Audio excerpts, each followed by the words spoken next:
عالم زر کے اندر خداوند متعال نے ارواح کو اکٹھا کیا ہوا تھا اور پوچھا ان سے، کہا کہ ایک وقت ایسا آئے گا دین اسلام کو بچانے کے لیے قربانیاں دینا پڑیں گی۔ قربانیوں کو گنوانا شروع کیا۔ امام حسین آگے بڑھے، کہا پروردگار جو قربانی مانگنی ہو میں دینے کو تیار۔ کہا مدینہ تو رسول چھوڑنا پڑے گا۔ امام حسین نے فرمایا قبول، چھوڑ دوں گا، کوئی مسئلہ نہیں ہے۔ بڑی محبت تھی امام حسین کو مدینے سے۔ ابو دردہ کی روایت موجود ہے، اس نے کہا کہ مجھے بادلوں کے گرجنے کی آواز سنائی نہیں دیتی تھی، لیکن میں نے جو ہے بنی ہاشم سے رونے کی آوازیں سنی ہیں۔ کب سنی ہے؟ 28 رجب کو جب نکلے تھے کربلا کے لیے۔ بڑی محبت تھی امام حسین کو، ایسی کوئی بات نہیں ہے مدینے سے، لیکن چھوڑا، کہا چھوڑ دوں گا۔ کہا کہ آگے بڑھتے بڑھتے قربانیاں عباس کے بازو قلم ہو گئے، پروردگار قبول۔ اکبر کے سینے میں برچھی لگے گی، کہا پروردگار قبول۔ اصغر کی گردن پہ تیر لگے گا، پروردگار قبول۔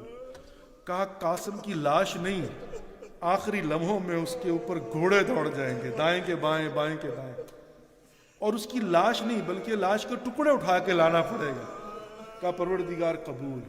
اون محمد کی قربان، پروردگار قبول۔ اصحاب کی قربانی، پروردگار قبول۔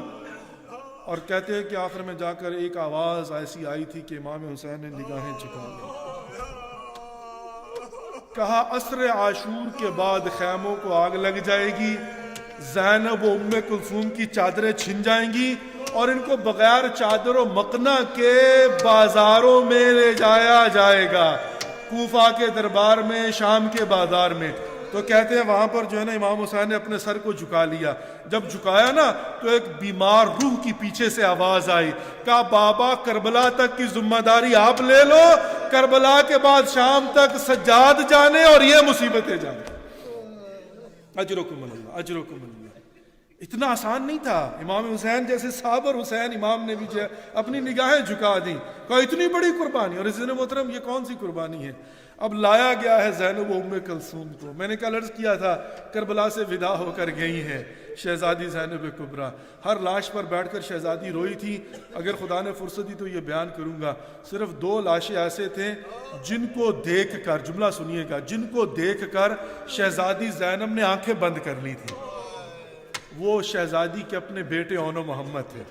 کہا یہ میرے بھائی حسین کا صدقہ ہے، اس پر میں نے نہیں رونا۔ چلی گئی ہیں شہزادی زینب۔ جب وارد کوفہ ہوئی ہیں نا تو کیا منظر ہے کوفے کا۔ خواتین چھتوں پر بیٹھی ہوئی ہیں، بازار سجے ہوئے ہیں، تماشائی کھڑے تماشا کر رہے، دیکھ رہے ہیں۔ شہزادی زینب کی گود میں سکینہ بیٹھی ہوئی ہے اور لوگ ترس کھا رہے ہیں۔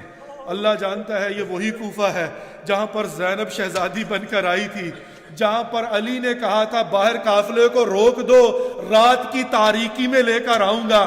یہ وہی کوفہ ہے جس کے لیے جب مولا آدھی رات کو لے کر آئے تھے نا اور آ کر کہا تھا زینب یہ کوفہ کا پہلا چوک ہے، پھر کہا تھا زینب یہ کوفہ کا دوسرا چوک ہے، زینب یہ کوفہ کا فلاں بازار ہے۔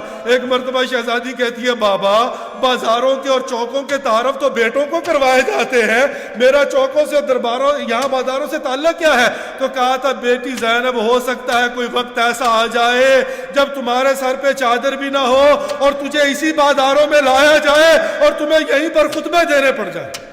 اجرکم اللہ۔ تسلی کے ساتھ 2-3 باتیں عزیزان محترم، خدا سوائے غم شبیر کے کوئی غم نہ دے۔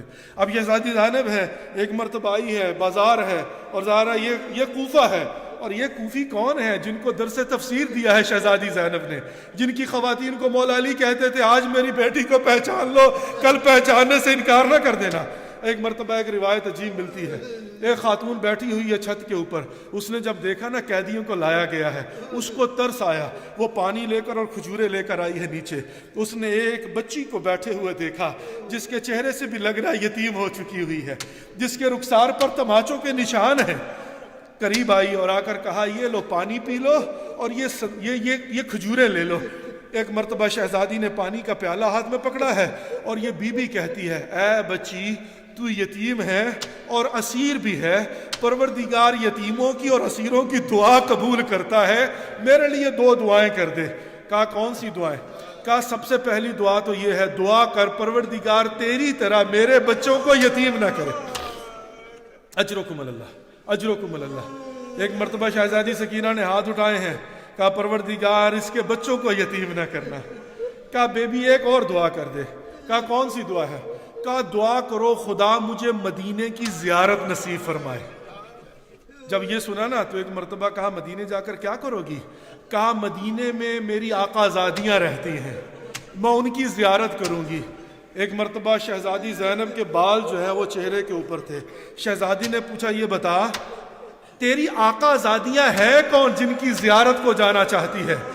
اپنے لہجے کو بدل کے کہتی ہے بی بی میں نے بات تو کر دی ہے، اب تو قیدی ہے، قیدیوں پر سختی کرنا جو ہے وہ ضرور وہ ریکمینڈڈ نہیں ہے۔ کہا بی بی تو نے کیسے جرأت کی یہ پوچھنے کی کہ میں یہ بتاؤں میری آقا زادیاں کون ہیں؟ کہا بی بی اگر تو ان کو جانتی ہے کہ ان کا نام بتا سکتی ہے۔ کہا بی بی کیسی باتیں کرتی ہو، ایسے مجمع میں کیا شریف زادیوں کا نام لے سکتی ہوں؟ میں کیا نبی زادیوں کا نام لے سکتی ہوں؟ بی بی تو باتیں کیسی کرتی ہے؟ ایک مرتبہ شہزادی زینب نے کہا جن کا نام لینے تجھے گوارا نہیں ہے اگر تیرے سامنے یہاں آ جائے تو کیا تو انہیں پہچان لے گی؟ ایک مرتبہ کہا بی بی کیسی باتیں کرتی ہو، تو جانتی نہیں ہے جن کی میں بات کر رہی ہوں ان کے بھائی کا نام عباس ہے، اور عباس کے ہوتے ہوئے کس میں اتنی جرأت ہے میری آقا زادیوں کو یہاں لے آئے۔